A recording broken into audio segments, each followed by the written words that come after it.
Halo teman-teman, pernah nggak sih kalian pengen tahu apakah ada perubahan sebelum dan sesudah sesuatu, tapi datanya nggak normal atau ribet?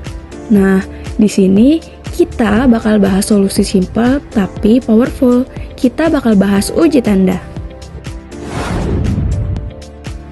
Jadi, uji tanda atau sync test itu adalah metode statistika non-parametrik yang digunakan untuk melihat apakah ada perbedaan antara dua data yang berpasangan.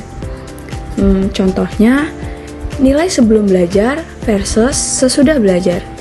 Kita nggak lihat seberapa besar naik nilainya, tetapi cuma kita lihat arahnya, naik atau turun.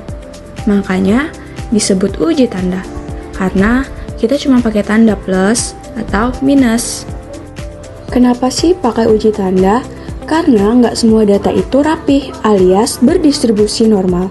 Nah, uji tanda ini santai aja, dia nggak butuh syarat distribusi normal, jadi cocok banget buat data ordinal atau data yang nggak ideal. Nah, teman-teman, supaya bisa pakai uji tanda, ada beberapa syarat. Pertama, datanya minimal skala ordinal, terus datanya juga harus berpasangan, misalnya sebelum dan sesudah. Nggak harus berdistribusi normal, dan yang dilihat cuma tanda plus atau minus, bukan besar nilainya. Nah teman-teman, uji tanda juga ada ciri khasnya, itu ada 3. Pertama, dia non-parametrik, jadi nggak perlu asumsi yang ribet. Kedua, cuma fokus ke arah perubahan, bukan jumlah perubahannya. Yang ketiga, cara hitungnya simple, cocok buat pemula atau penelitian sederhana. Tujuan dari uji tanda itu apa aja sih? Pertama, membandingkan median dua data berpasangan. Kemudian, analisis satu sampel. Yang ketiga, sebagai alternatif uji T. Yang keempat, buat analisis data sederhana. Yang kelima, untuk melihat arah perubahan.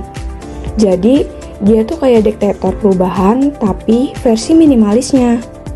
Nah, teman-teman, di sini kita punya contoh soal yang mau kita jelaskan lewat uji SPSS. Baik, di sini saya akan menjelaskan tentang statistika non-parametrik dengan materi uji tanda.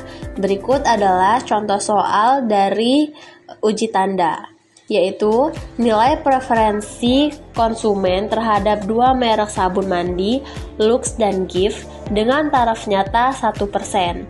Uji apakah proporsi preferensi konsumen kedua merek bernilai sama. Oke, sebelum kita masuk ke SPSS, kita membuat hipotesisnya terlebih dahulu. H0, proporsi konsumen yang menyukai sabun Lux dan Gift sama. H1, proporsi konsumen yang menyukai sabun Lux dan Gift tidak sama. Kemudian kita salin datanya dan kita lanjutkan ke SPSS.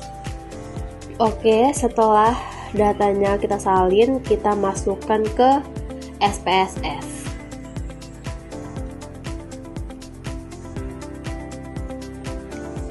Kemudian kita ke variabel view. Di bagian nama, nomor 1 kita ganti dengan Lux, dan nomor 2 kita ganti dengan Gift.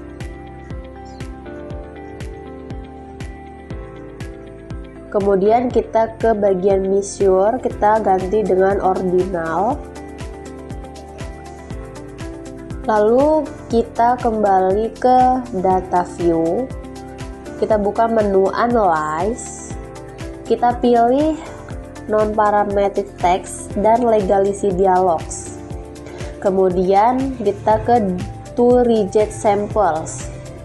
Di sini sudah tertera ada Lux dan Gift. Untuk Lux kita pindahkan ke variabel 1.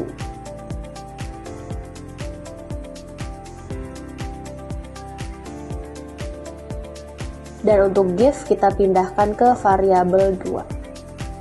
Kemudian kita pilih science dan options, itu kita pilih descriptive, continue, dan kita oke kan. Sudah terlihat hasil dari uji SPSS. maka berdasarkan hasil uji sign test diperoleh nilai signifikansinya lebih besar dari 0,05 yaitu 0,581 sehingga H0 diterima, yang artinya tidak terdapat perbedaan yang signifikansi antara kedua variabel.